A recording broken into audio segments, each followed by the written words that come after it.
Vamos falar agora do tema, do assunto preferido do pecuarista brasileiro. Sabe qual é? Pastagens. Em 10 anos, pessoal, o governo federal, através do Programa Nacional de Conservação de Pastagens, tem como meta recuperar, pelo menos ajudar na recuperação de 40 milhões de hectares degradados aqui no Brasil. Tem gente que acha muito, outros acham pouco. O fato é que o cerco apertou, precisamos produzir mais comida em menos área e a recuperação dos nossos pastos é algo inevitável. E grande parte desses locais está nas mãos de pequenos produtores, muitos sem acesso a financiamentos que possam ajudá-los a resolver essa questão. Ele é um dos grandes estudiosos dos pastos brasileiros, acompanha há anos fazendas através do Rally da Pecuária, é consultor, palestrante e, mais recentemente, integrou o Comitê Gestor Interministerial deste Programa de Conservação de Pastagens do governo. É claro que eu estou falando do exalquiano Maurício Palma Nogueira e hoje ele vem ao vivo aqui nos visitar mais uma vez aqui no Canal Rural, aqui no Giro do Boi. Maurício, muito bom dia. Obrigado pela visita. Bom dia, Mauro. É sempre um prazer estar aqui com vocês. Muito atarefado. Como é que tem sido os seus últimos dias aí?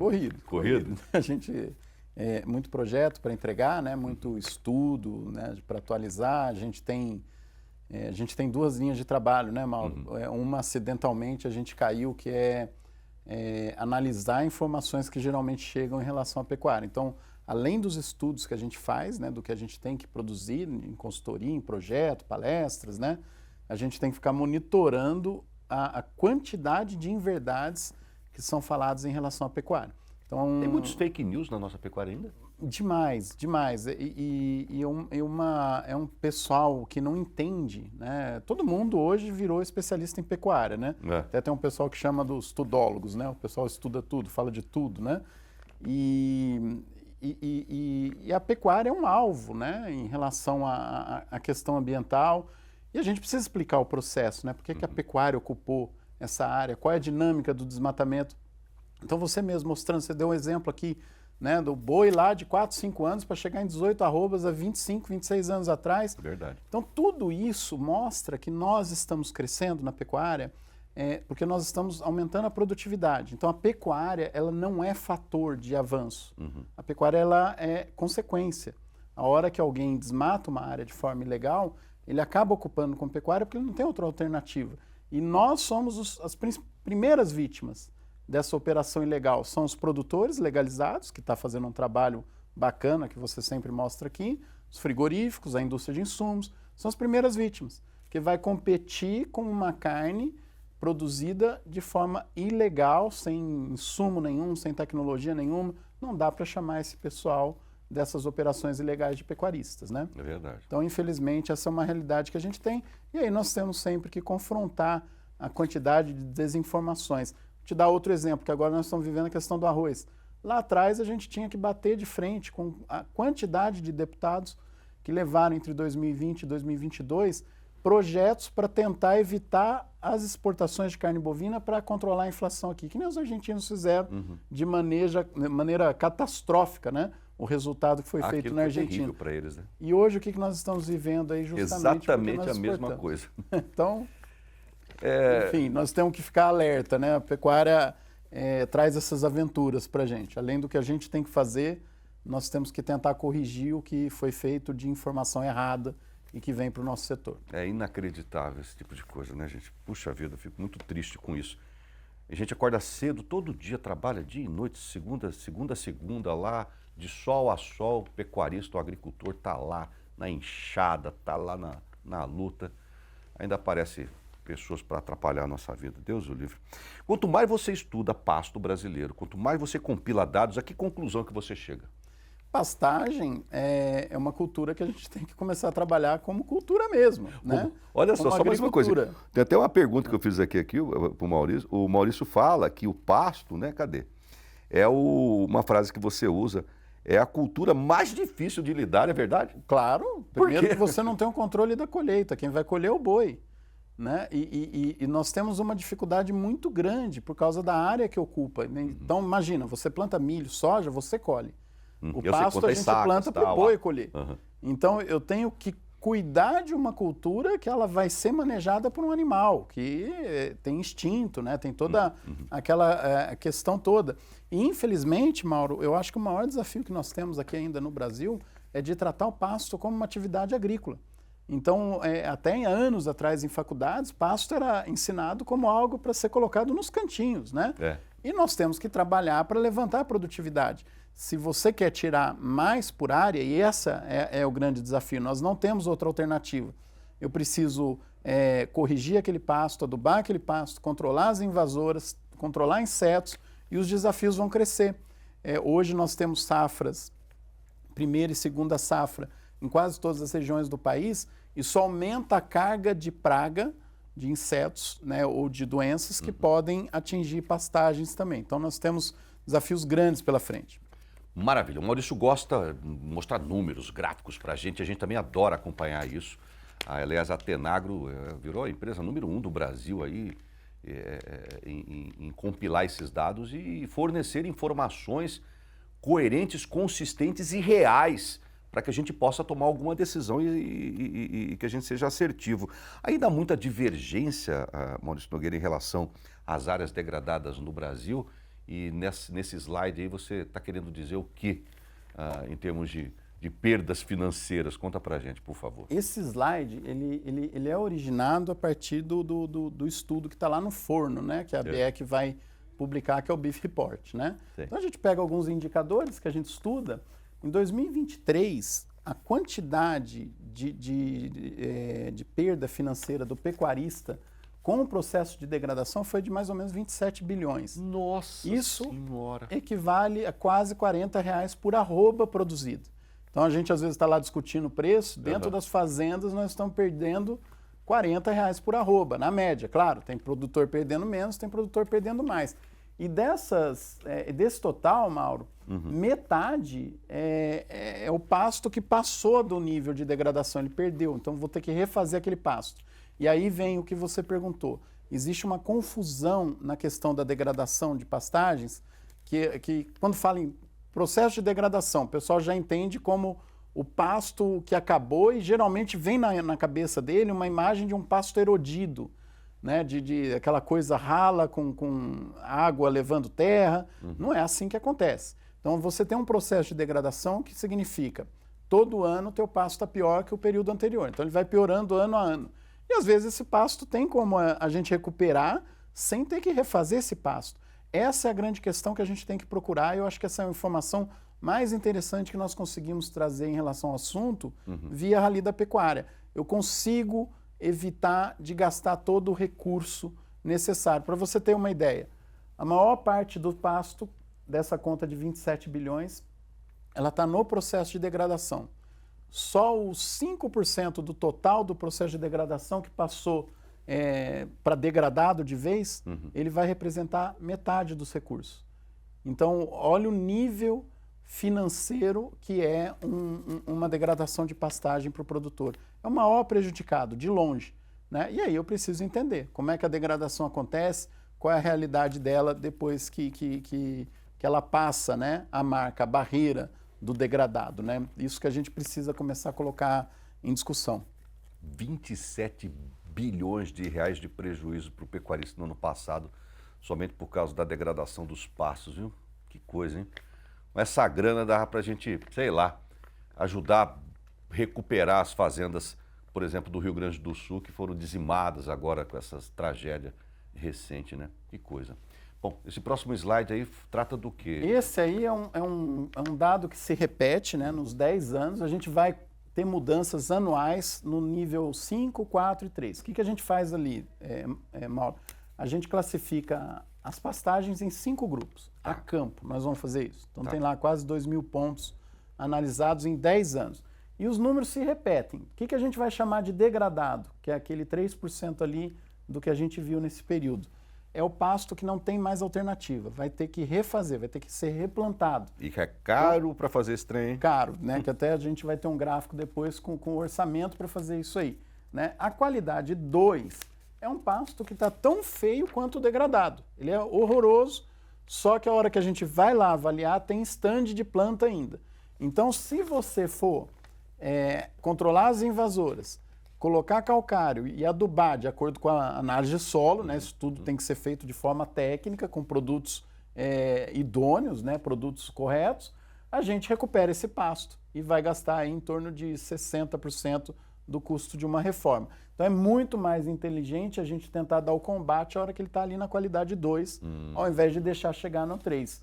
Né? E aí a gente avalia os pastos. Os outros, né, que estão relativamente bons, né, bom é um conceito complicado, né, mas que estão melhores, qualidade 5, que é aquela cara de pasto recém-feito, né, eles vão variar ano a ano. Então, no final do ano passado, com seca, a gente tinha quase a maioria desses pastos estavam mais indo para a qualidade 3, ao invés de estar lá na 5 ou na 4, porque a gente teve dificuldade de massa, teve complicações, né? Mas o que é importante para a gente avaliar do ponto de vista de ações estratégicas para a pecuária é a qualidade 2 e o degradado. Não deixar chegar ali. Não né? deixar. Então, de cada 10 fazendas que a gente analisadas por vocês, pela Tenagro, pelo Rally, enfim, apenas 2 têm um pasto cabeceira.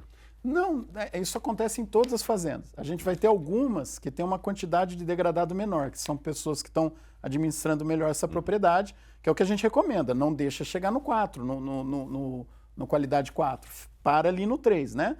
Mas a maioria tem todo tipo de pasto. Ela tem o degradado, tem o que está quase degradado e tem as outras qualidades, né? Até por isso, Mauro, que a gente questiona um pouquinho alguns mapas de manchas de degradação. A gente acredita que nós estamos fazendo muita confusão entre pastos de baixa produtividade, em área de pouca aptidão agrícola, com pastos degradados. Eu preciso separar os conceitos. Né? Se eu não separar o conceito, nós vamos cair nesse caso aqui. Eu vou jogar um recurso muito maior num pasto que eu poderia salvar com recurso menor. Entendi. Né? Então a gente precisa ter cuidado para não confundir essas questões. E isso, claro, né, é muito difícil de analisar por imagem de satélite. Né? Uma imagem de satélite, imagina, pasto. Primeiro, eu tenho pastos de hábitos prostrados, pastos de hábitos eretos. Entre cada um deles eu tenho vários tipos de pasto. Como é que a gente padroniza isso por imagem de satélite? Né? Então, não é um trabalho fácil para fazer de maneira remota. Tem que ser feito, mas nós vamos demorar muito para chegar lá. Por exemplo, Maurício, o pessoal não faz até 4 leituras de coxo agora na época do confinamento. Por que a gente não forma boiadeiros para fazer leitura de pasto? Essa é a recomendação. Eu sou a favor de fazer leitura de pasto. Temos que saber fazer a leitura. Sabe por quê? Porque senão você vai cair nisso aqui. Ó. O Maurício estimou, junto com a Tenagro, lá, enfim, quanto custa você recuperar seu pasto em cada nível de degradação. Conta pra gente sobre isso aí. Então, R$9 mil, meu aí que, Deus. Claro, né, Mauro? Por hectare. Isso tudo Deus depende da região. Vai ter região que vai ser mais barato, vai ter região que vai ser mais cara, né? Tipo de solo, o que pede Eu vou ter que vender a fazenda para poder pagar uma reforma de pasto. Por isso que você não pode deixar o pasto reformar. E, na verdade, a gente vê muita gente defendendo tecnologias, Mauro, que vão negligenciar a qualidade do pasto ao longo dos anos. Se você pegar isso em 20 anos e reformar um pasto 3 vezes, ou 4 vezes, como tem gente fazendo, você está gastando ali de 5 a 8 mil reais. Nossa. Então, é um número que às vezes não aparece na conta do ano, mas na hora que você põe no longo prazo, ele está puxando seu caixa. Ele está te quebrando. Né? E aí, eu sei que é um pouco radical falar isso, mas tira você da praça. Né?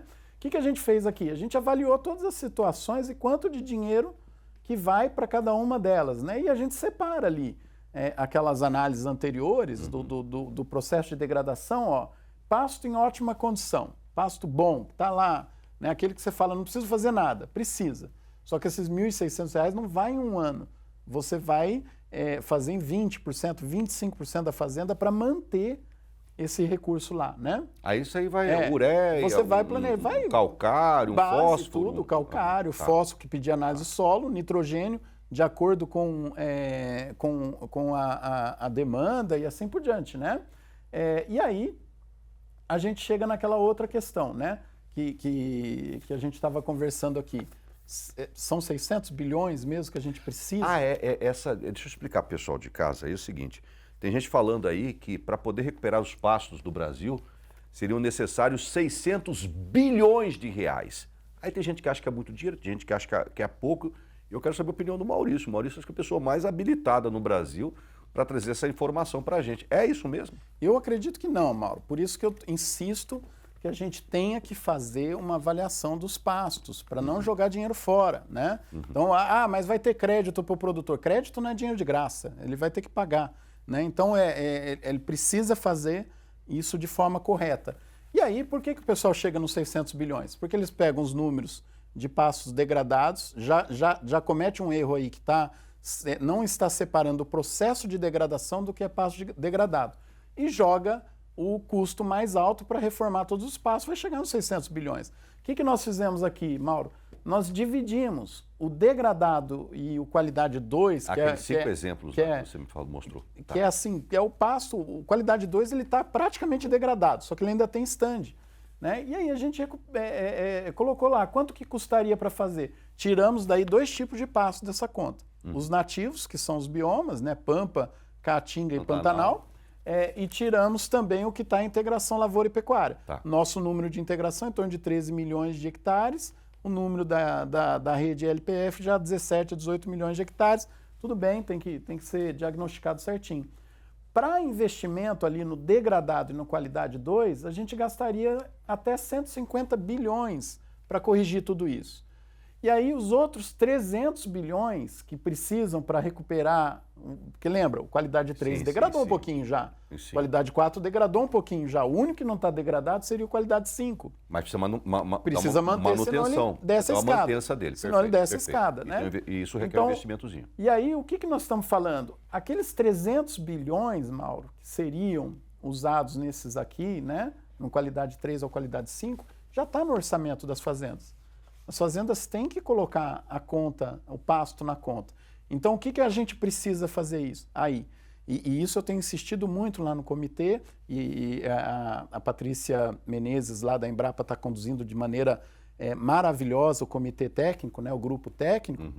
E a hora que a gente discute ali, eu falo sobre essa questão. A gente precisa fazer força para orientar o produtor a não deixar o processo de degradação ocorrer. Então ele precisa se planejar do mesmo jeito que a gente faz com a nutrição. Você tem que tirar um dinheiro do bolso para colocar uma comida no coxo, né? Claro. Eu tenho que planejar no pasto. Como é que eu faço para manter esse pasto em qualidade melhor ou até melhorar em relação ao que eu já tinha? Inverter a curva de degradação. Ao invés de degradar, vamos melhorar. Vamos aí, o que é a parte mais bonita do carbono. Como é que você melhora a fertilidade do solo? Incorporando carbono através de raiz, né? Tratando melhor o pasto e assim por diante. Então, carbono, eu também acho que a comunicação está totalmente equivocada, que a gente deveria levar para o pecuarista como sinônimo de produtividade. E aí você vai ter o pasto melhorando, não piorando, que é, infelizmente, o que a maioria das fazendas fazem no Brasil. É o que a gente fala aqui, ó, intensificou o seu negócio, investiu numa sanidade, numa genética, numa nutrição, num pasto, num manejo diferenciado, você começa a ganhar dinheiro e de cara você consegue já ajudar na redução de metano, né? E essa última tela fala um pouquinho de mercado. Aliás, a gente tem batido recordes atrás de recordes de produção, de exportação. Eu estou muito feliz e sou muito otimista, assim como você é, em relação à nossa pecuária, Maurício. Mauro, pecuária brasileira assim, é algo fantástico. Se você analisar, né, a gente pega, vamos voltar para os números do Rally, se eu pegar as 5% das fazendas mais produtivas que a gente encontra a campo, então não estou falando de centro de pesquisa, que está bem mais avançado, estou falando a campo. Se a gente pegar 5% e colocar no Brasil inteiro, a gente seria capaz de manter todo mundo comendo mais de 30 quilos de carne por habitante no mundo. Né? Claro que é uma conta teórica, a gente teria que formar esse rebanho todo, né? E a pecuária vem seguindo esse espaço. Então, que número que está aí na tela? Entre janeiro e maio de 2024, comparando com o mesmo período do ano passado, em cima dos dados todos já divulgados pelo MAPA, pelo IBGE, por estimativas, a gente aumentou a produção de carne bovina em 25%. Que maravilha. Nesse período. As exportações aumentaram 33%. O pessoal acha, opa, aumentou mais a exportação, menos a produção, então está saindo mais carne, ficando menos. Lembra que as porcentagens são em bases diferentes. A produção, nós estamos falando de uma base muito maior do que a exportação. Né? No ano 10 milhões de toneladas de produção, 3 milhões de toneladas em exportação. Então a gente precisa ter esse cuidado na hora que faz a conta de porcentagem. Por diferença, a gente vai fazer o cálculo de disponibilidade, Mauro.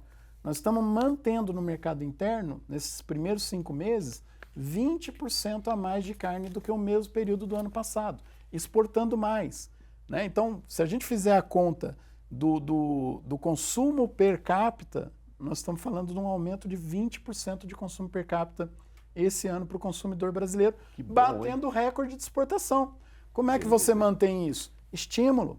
Eu tenho que fazer com que o produtor perceba o benefício de colocar um bezerro no pasto, depois transformar esse bezerro num boi gordo. Então a gente não pode desestimular a atividade. Você falou bem, a pecuária brasileira, por que a gente vende mais barato que outros países? Porque nós temos um custo de produção melhor, mais otimizado. Nós estamos num ambiente tropical e é o único país que dominou a tecnologia tropical no mundo. Então não podemos comparar com o temperado. Seria melhor ter um preço mais alto? Claro, mas a realidade nossa é essa. Mas poderia custar mais também, né? Exatamente, eu preciso me preparar para produzir esse animal dentro dos sistemas que nós temos. A hora que a gente analise aí, Mauro, poderia falar aqui de balanço patrimonial das fazendas. A pecuária bem conduzida é um ótimo negócio. Do ponto de vista financeiro, do ponto de vista social, para o cara que está lá na fazenda, para o cara da cidade, e do ponto de vista ecológico, né? Quanto mais produtivo for a pecuária, mais a gente vai defender o meio ambiente. Por isso que eu tenho um pouco de receio com alguns modismos que vêm de fora e o pessoal incorpora, que infelizmente dentro da pecuária a gente ainda não tem esse racional bem formado, a gente ainda tem expectativa de fazer uma pecuária de baixa tecnologia. Isso não vai acontecer mais, a pecuária brasileira está indo para frente, ela não vai voltar, né? Então nós vamos ter que ser cada vez mais produtivos. Graças a Deus e graças a esses técnicos aqui que ajudam tanto nessa alavancagem aí da nossa pecuária. Mas sobre balanço patrimonial das fazendas lá vai ser cenas para o próximo capítulo, nossa próxima entrevista, que já vai ser agendada para em breve, né? O Rally da Pecuária já começou? Não, vai no fim do ano. É fim do ano, mas os motores já estão aquecendo. Já, mas nós estamos ainda tentando trazer parceiro para aquela questão do carbono. E aí, legal. Mauro, por que a gente deu uma... Nós estamos querendo chegar com um relatório do Rally fresquinho para a COP de Belém. Que legal. Então, atual, né? Então se a gente... Ou a gente faria 2 até lá, o que eu acho que não daria tempo, né? Para a gente preparar todo o relatório. Então, o que a gente jogou o Rally? Jogou mais para o final do ano, para entrar em 2025... Com informação fresquinha. E inovadora, informação diferente, né? Toda linkada com a pesquisa, mas para a gente chegar lá na COP30 com toda a conclusão do que está acontecendo no campo. Você não vê, por exemplo, discutindo questão de uso de combustível. Tudo que nós estamos falando aqui de pastagem, se eu não deixar degradar, se eu corrigir no ponto anterior à degradação, nós temos uma economia de combustível nas fazendas, né? Então, isso nós não estamos colocando. O pessoal está preocupado com arroto de boi. O grande problema é combustível fóssil. Então, dentro das minhas estratégias nas fazendas, eu tenho que evitar ou otimizar o uso de combustível para a gente não gastar... para não ter um balanço desequilibrado aí de emissões, né? Tudo isso nós pretendemos levar lá para a COP30, né? Bacana. Em breve o Maurício volta aqui no Giro do Boi para tratar desse e de tantos outros temas que ele é campeão e manja muito, viu? Obrigado pela visita mais uma vez. Eu que agradeço, mano.